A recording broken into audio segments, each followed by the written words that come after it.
बिस्मिल्लाहिर्रहमानिर्रहीम। मैं हूं डॉक्टर वकार भुट्टा और ये हमारा इनफर्टिलिटी यूट्यूब चैनल है। इस पे कुछ अर्सा पहले मैंने ज़नाना बांझपन के हवाले से भी लेक्चर सीरीज़ का आगाज़ किया था। ज़नाना बांझपन के हवाले से हमने जो मुख्तसर डेफिनेशन की थी, उसके बाद जो बहुत आम टॉपिक होता है वो बुनियादी तौर पे फ़ीमेल रिप्रोडक्टिव सिस्टम होता है। फ़ीमेल रिप्रोडक्टिव सिस्टम के हवाले से हम तमाम उसके जो हिस्से हैं उसके ऊपर बात करेंगे, लेकिन आज का जो हमारा टॉपिक है वो ओवरीज़ के हवाले से है।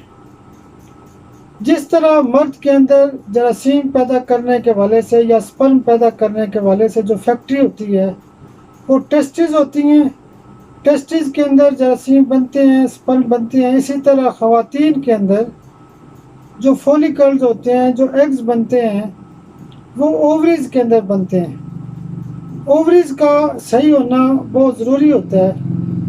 जब भी बांझपन के हवाले से केसेस हमारे पास आते हैं तो उसमें हम सबसे जो पहला बुनियादी टेस्ट करवाते हैं वो अल्ट्रासाउंड होता है।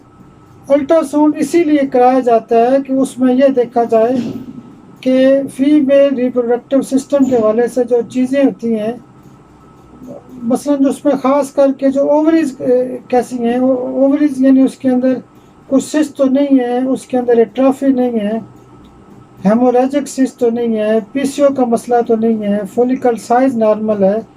इस तरह के मामलात को चेक करने के लिए अल्ट्रासाउंड किया जाता है। उसके बाद जो जो चीज़ें हमें डायग्नोज होती है हम उसका होम्योपैथिक में बेहतरीन से बेहतरीन इलाज कर सकते हैं। मिसाल के तौर पे अगर ओवरीज़ की एट्रोफी हो तो हम उसमें आयोडम, ब्राइटा कार्ब, लाइको इस तरह की दवाइयाँ दे के बेहतरीन इसको ट्रीट कर सकते हैं। उसके अलावा सिस्ट का बहुत ज़्यादा मसला आता है। सिस्ट जो बनने का अमल होता है वो आमतौर पर स्ट्रेस की वजह से होता है, और भी कई इसकी वजूहत हो सकती हैं। लेकिन सिस्ट अगर हो तो सिस्ट की जो बहुत आम ज़्यादा रिज़ल्ट वाली दवाइयाँ होती हैं वो एपस और थूजा होती है। एपस और थूजा का रिज़ल्ट बहुत ज़्यादा है। हेमोरेजिक सिस्ट हो तो उसमें हम लेक्सिस, थूजा इस तरह की दवाइयाँ इस्तेमाल करते हैं। उसके अलावा पीसीओ का मसला हो तो उसके ऊपर इलामात के हवाले से मोटी औरत है तो कलकेरिया कार्ब है, उसके अलावा पल्साटिला है, नेट्रेम्योर है, थूजा है, एपस है। मियाज़मेटिक थ्योरी के हवाले से हम एक डोज मेडोरिनम की दे सकते हैं, स्टेफी सगेरिया हो सकती है। इस तरह की दवाइयाँ पीसीओ के हवाले से इस्तेमाल की जाती हैं। पीसीओ का बहुत बड़ा मसला आ रहा है, इसके अंदर बहुत सारे मसाइल होते हैं। मेंसेस बिल्कुल बाज़ औक़ात तो 2-2, 4-4, 6-6 महीने आते नहीं हैं। तो ऐसे मसाइल का होम्योपैथिक के अंदर बेहतरीन इलाज मौजूद है। उसके अलावा एक और बात अब आपको बताना चाहता हूँ कि ये जो ओवरीज़ हैं, ओवरीज़ के नाम से ही होम्योपैथिक की दवाई भी मौजूद है। उस दवाई का नाम है ओफोरिनम। ओवरी के नाम से भी दवाई मौजूद है। तो ये दवाई जो है ये भी हमें बेहतरीन इसमें फ़ायदा कर सकती है, हेल्प कर सकती है।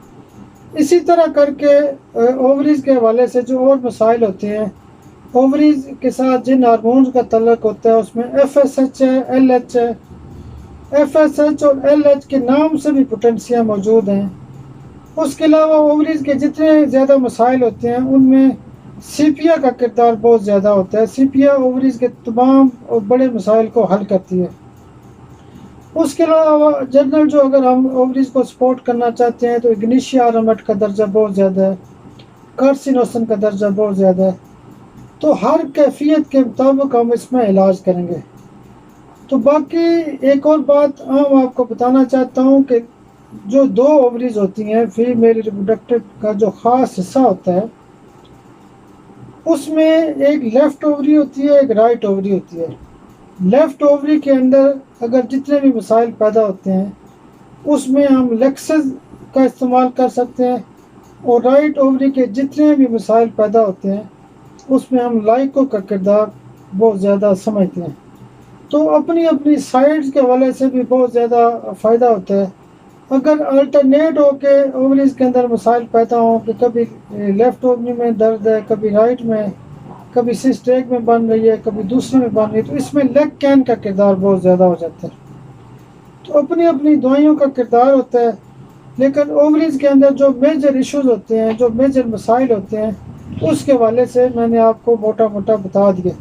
تو انشاءاللہ زنانہ بانجھ پن کے حوالے سے باقی جتنے بھی ایشوز ہیں، جتنے بھی ٹاپکس ہیں اس کے متعلقہ فیمیل ریپروڈکٹیو سسٹم کے حوالے سے، مثال کے طور پہ یوٹرس کے حوالے سے ہم نیکسٹ اس کے اوپر بات کر سکتے ہیں.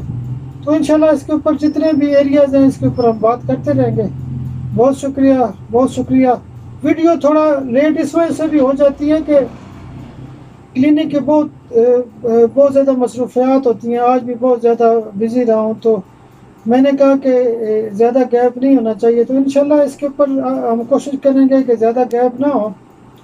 تو یعنی انفرٹیلٹی کے حوالے سے میل کے جو باقی ایشوز ہیں اس کو بھی ہم دیکھیں گے. فیمیل کا لیکچر جو سیریز ہے اس کو ہم مکمل کریں گے. اس کے علاوہ جنرل ہومیوپیتھی پہ بھی بات کرتے رہیں گے. بہت شکریہ، بہت شکریہ، بہت شکریہ.